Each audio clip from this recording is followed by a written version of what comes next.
Listen carefully and answer questions 1 to 3.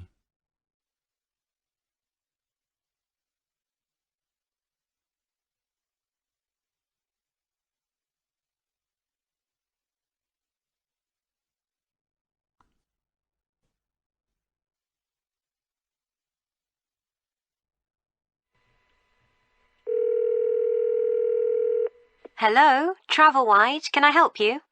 Oh yes, good morning. I'm looking for a hotel for a long weekend.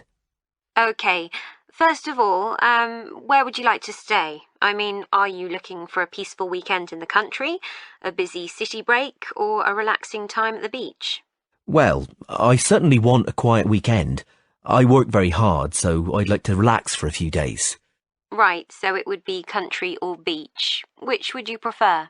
The beach is very relaxing, but I think I'd rather go to the country this time. Okay, that's fine. Let me have a look at country hotels. Would you like to stay at a spa hotel where you could swim, read, eat healthy food and have relaxing treatments? Or would you prefer a family hotel on a farm? I must say I like the idea of a spa. Well, that's great. Now, let's just look at our spa hotels. You definitely don't want the beach. No, I'd like to go somewhere in the countryside, somewhere where I can go for walks. Okay, then it won't be the Ocean Waves Resort. Farmhouse Getaways is a family-run hotel in the country, but it's not a spa. How does Sparkling Spring sound? It's a luxury spa hotel in the countryside with an indoor heated pool and views over the fields and woods nearby. That sounds exactly what I'm looking for. Let's go for that. Excellent. Before you hear the next part of the conversation, you have some time to look at questions 4 to 7.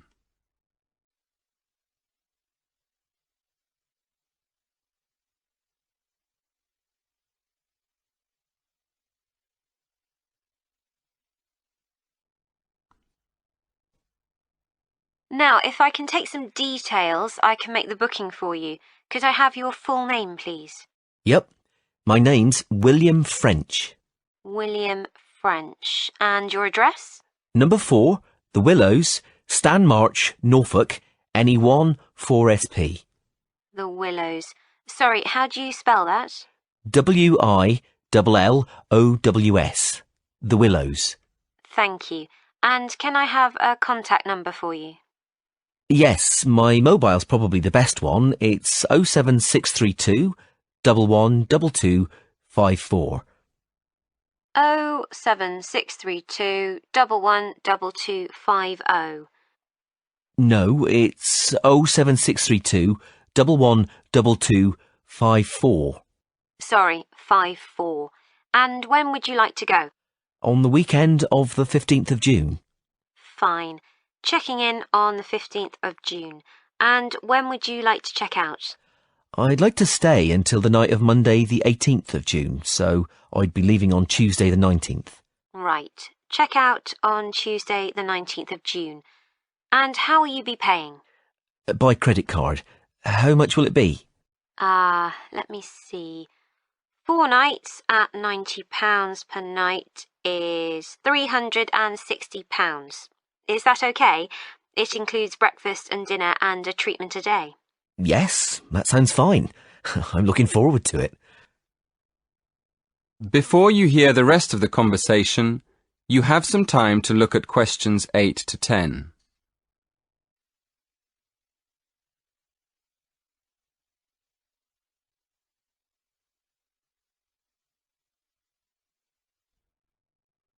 Would you like me to tell you how to get to the hotel once you're in the village? It's a bit difficult to find. Oh, yes, please. I have maps on my mobile phone, but there isn't always a signal. Okay, well, coming into the village from the motorway, which is in the east, the first building you see on your right is the church. It's right opposite the garden centre. Okay, the church is on my right and the garden centre on my left. Yes. Just after that, you'll come to the railway crossing, and then you'll see the river on your left. After that on the right, you'll see the school. It's just before the bridge, over the river. So the school's before the bridge? Yes, that's right. Now, just after the bridge, you'll see a turning on your left. Take that and follow the road through the fields. On your left, between the road and the river, you'll see a lot of vegetable gardens. Just keep going down the road to the end. It leads straight into the car park at the spa. You can't miss it. It's at the end of the road. Thank you very much for your help. My pleasure. I hope you have a lovely weekend. That is the end of section 1. First, you will have some time to look at questions 11 to 13.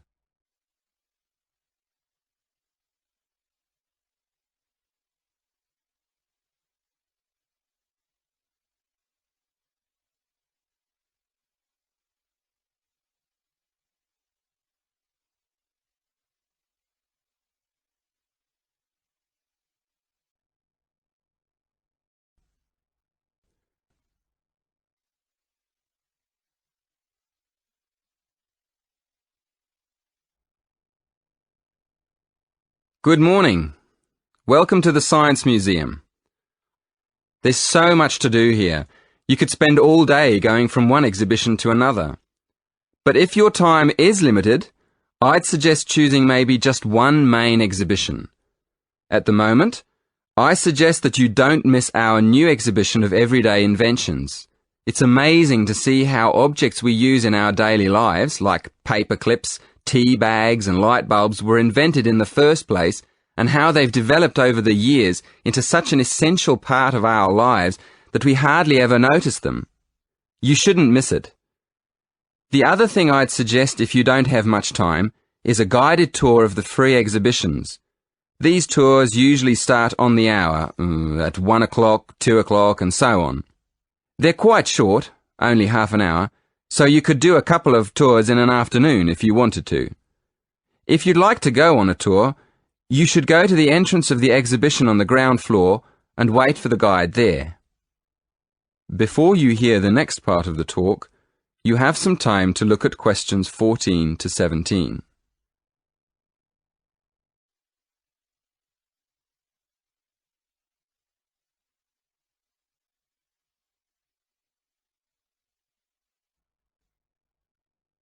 Just to give you an idea of the range of exhibitions we have here at the museum, I'm going to tell you about the exhibitions and activities we have for visitors of different ages. First of all, for the little ones, we have a fascinating area called Shapes and Patterns, where they can play with objects and images and see how they form different patterns. It's really colourful and exciting. Kids love it. Then, at the other end of the scale, we have more complex exhibitions that appeal more to our older visitors. There's one about the history of aviation, how planes developed over the years. Older visitors may even be able to remember some of the earlier planes on display. Another exhibition that adults might particularly enjoy is the energy exhibition. It shows the historical development of different forms of energy in Britain and how it has powered industry over the centuries. And of course, we mustn't forget the teenagers. There are lots of exhibitions to interest them, but my favourite one is the one where visitors can find out more about how physics works. It's a fun exhibition with plenty of hands-on activities that explore how light and heat and chemicals work. I still go there myself now and then. It's brilliant. Before you hear the rest of the talk, you have some time to look at questions 18 to 20. Now listen and answer questions 18 to 20. Most of our exhibitions are free, but you will need a ticket for some of the special ones, like the 3D film shows. So let me explain how you get a ticket online. Of course, you can do this directly at the ticket office, but if there's a long queue, you can book online on your mobile. So, go to our homepage and choose the Events button. Then, click on the film title. That'll take you to the next window. In the right-hand corner, you'll see a little calendar. Choose the date on the calendar and then go to the next window. There's a drop-down box there for you to choose the time and another one for the number of tickets. Careful on that page. There are different prices for adults and children. When you've done that, go to the final page and choose your payment method. That is the end of section 2. Section 3. First, you will have some time to look at questions 21 to 23.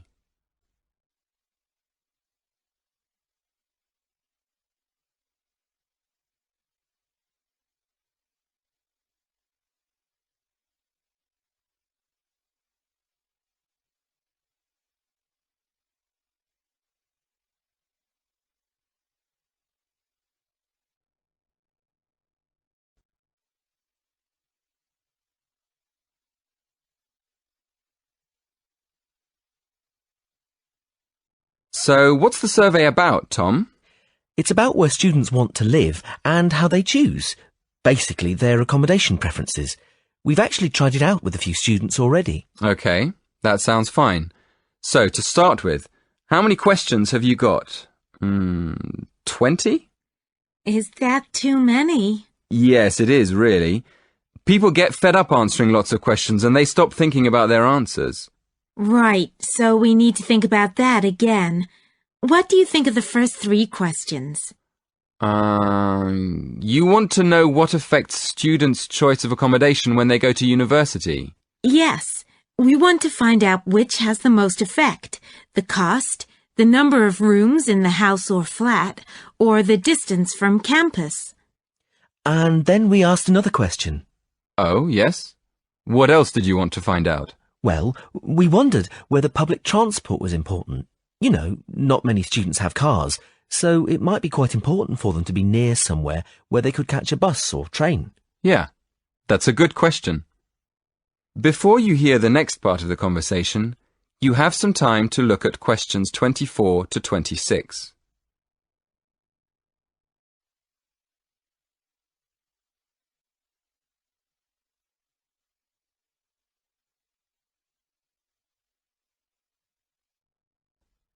Before you ask any more people, I've got a couple of suggestions for improving the questionnaire. First of all, I think you need to ask fewer questions. As I said, 20 is really too many. I'd cut it down to 10 if I were you. Okay, 10 questions only. And is there anything else you think we should do? Well, yes. Some of the questions are actually quite complicated. I think you should make them clearer. I think they should be easier to understand. And what do you think about asking more questions about cost? No, I don't think you need any more about cost, but you could ask a couple more questions about the reasons for students' decisions. So we should ask some more questions with why. Yes, I think you'd get quite a lot more information if you did that. Thank you. Before you hear the rest of the conversation, you have some time to look at questions 27 to 30.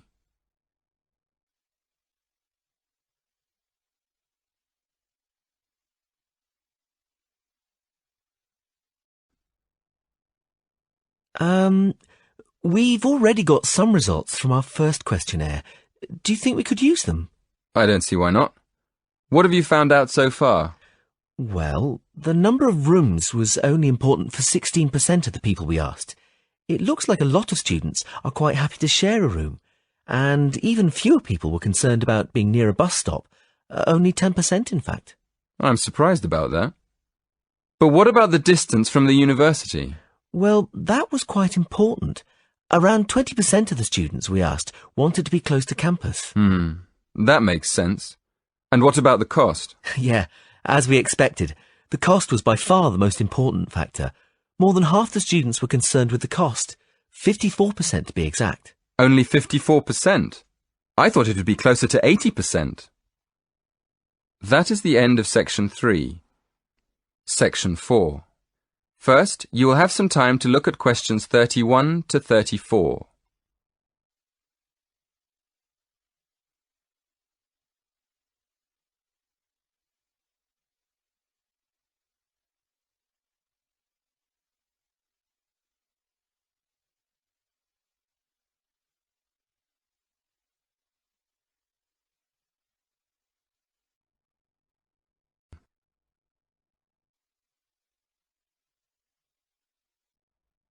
My lecture this evening will focus on the migration of birds. That is, how birds fly in big groups from different parts of the world at certain times of the year. In the first part of the lecture, I'll talk about the reasons why birds migrate, when they migrate, and which parts of the world they migrate from and to. To start with, why do birds migrate? Well, there are two main reasons. One, they migrate to look for food, and two, they travel to parts of the world that are more suitable for breeding. In fact, these reasons are closely linked. As you can imagine, when birds are breeding, they need extra food to feed their young. And in the spring, in the cooler climates of Europe, there is a lot of food for birds, especially insects. So generally, during the spring, birds fly up from the tropics, which are hot, to cooler climates in the north. They stay there for a few months to bring up their young. And then, when the weather in the north gets cold in the winter, they fly back to warmer climates in the south. Before you hear the next part of the talk, you have some time to look at questions 35 to 37. Now I'd like to talk a bit about how global warming has affected bird migration. One of the effects of global warming has been to make the spring come earlier in the northern regions of the world. When spring comes early, the plants and insects that birds need to bring up their young are also available earlier. Research has shown that quite a lot of birds have started to migrate earlier because of higher temperatures. But unfortunately for some species, this hasn't been early enough. What I'm saying is that birds that are travelling a long way for breeding may arrive too late to find enough food to feed their young, and their population drops drastically. Scientists are currently researching more about this. Before you hear the rest of the talk, you have some time to look at questions 38 to 40.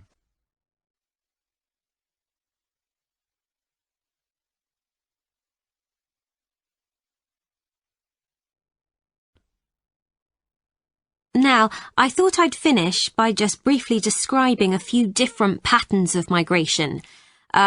Migration varies with the type of bird and the area they come from. For example, one kind of migration is partial migration. This means that some birds in a particular species will migrate and others won't. It usually depends on how the weather affects food supplies, and very often happens in the tropics. In another migratory pattern, a bird called an Arctic tern migrates the whole length of the globe, from the North Pole to the south. The Arctic tern travels between 12 and 15,000 kilometres each way when it migrates in a complete circle around the world. It's quite amazing. Right, and lastly, I'd like to mention a pattern which isn't nearly as spectacular, but is very interesting. And this is the way many birds migrate across North America. In this pattern, the birds fly northwards in the west of the country and then back south again in the east. So, if you imagine it, they're actually migrating in a circular pattern, like the hands of a clock, not in a straight line, as we might think. That is the end of the listening test. You now have some time to check your answers.